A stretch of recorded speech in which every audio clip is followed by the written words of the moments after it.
details on that right now. Peter Barnes out at the White House. Our next guest is here to tell us why the compromise will be a force for job creation.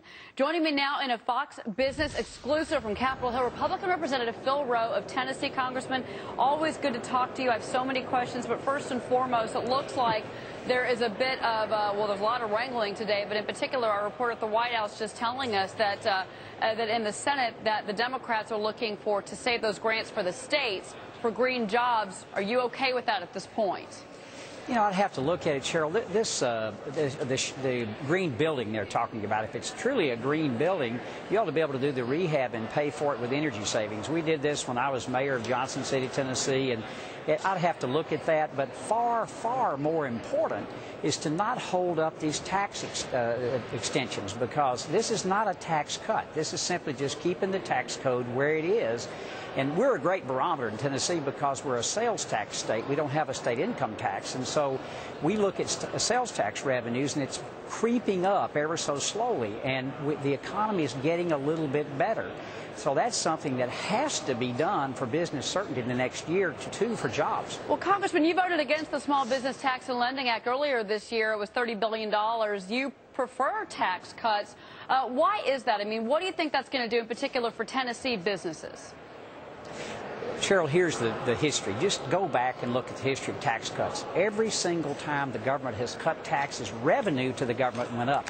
Revenue is not the problem. We don't need to send another nickel up here until we can show we can control spending. When President Kennedy cut taxes, revenue went up. When President Reagan, when President Bush did in 2003, cut capital gains taxes and dividends taxes, revenue went up almost $800 billion in the next 4 years. What happened was, as you all well know and our viewers know, is that spending went up even faster. All right, Congressman Roe, Austin Goolsbee, Council of Economic Advisors, just on with my colleague Brian Sullivan in the last hour on Fox Business. I want to play you what he had to say about all of this and get your reaction on the other side. We can't afford to borrow $700 billion to make that permanent. But in the short run, if you have the opportunity to get 2 or 3 times as much steered to the middle class, toward investment, toward education, and payroll tax cuts, I think you just have to take that deal for the sake of the economy. Your reaction to that, Congressman Roe? Well, if a tax cut is good in the short run, a tax cut's good in the long run. The way these people score things amazes me. Is it's like when you get to keep your money. Remember, this is your money. You do nothing with it. Well, if you put it in a bank, the bank can lend it. When you spend it, that's for consumption. Those are good things. The government doesn't get to decide what's done with the money.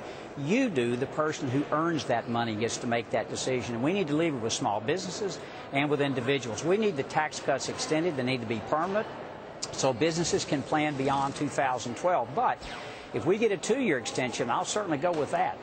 Now, you just wrote an op-ed, and I'm reading directly here, but you said that there's 3 things that Congress needs to focus on between now and the end of the year in the lame duck session, and that is the budget, tax cut extensions, and then the Medicare physician payment correction. Can all of this be addressed in the lame duck session, Congressman? Yes, we just voted on the so-called doc fix, the sustainable growth rate for doctors. Doctors were expected to have a 25% cut in their Medicare payments the 1st of January. We just voted today a pay for, and that's taken care of for 1 year. There will be no increase, but the payments will stay the same. So we did get that done. What is amazing to me, Cheryl, and it's frustrating to me to be here this year for the first time since 1974 and have 12 appropriations bills and no budget resolution. We didn't pass anything. We just passed a continuing resolution at 2010 spending levels for discretionary spending, and it's frustrating. I don't think you'll see that next year. I think you're going to see a budget. It'll be transparent and will be smaller than this one is. All right. Real quick, Congressman Roe, you know, the president earlier this week coming out and saying that that we could not hold the American taxpayer hostage. At the same time, he had kind of a swipe at the GOP saying that you all are going to have to come to the table to justify why you wanted the extension of the Bush tax cuts. Can that be done next year? Absolutely, it has to be done. This economy is fragile. I know in our state it is. It's just barely getting on its feet. We can't afford to knock it. And listen, the big gorilla in this room, Cheryl, we haven't talked about are the tax increases that are going to start with the health care bill. So there are going to be increased taxes. We didn't get to that. The one other thing I want to say, I think it's imperative in this bill, this compromise, is the death tax. You know, this year it's 0. Next year, it goes to 55% if we don't act with a $1 million exclusion. I look at a lot of family farms and family businesses that would be drastically affected with this. I think that it ought to be repealed altogether.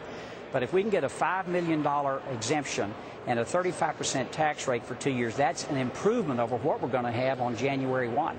Congressman Bill Roe of Tennessee. Congressman, thank you, sir. Thanks, Cheryl. Thanks a lot. Have a Merry Christmas. You too. Well, listen up, investors. Our next guest says the key to cashing in is simple. Small caps for your portfolio. Dan Baru, the Chief Investment Officer of Palisade Capital Management with $3.1 billion in assets under management, going to be spending the last hour with me in a Fox Business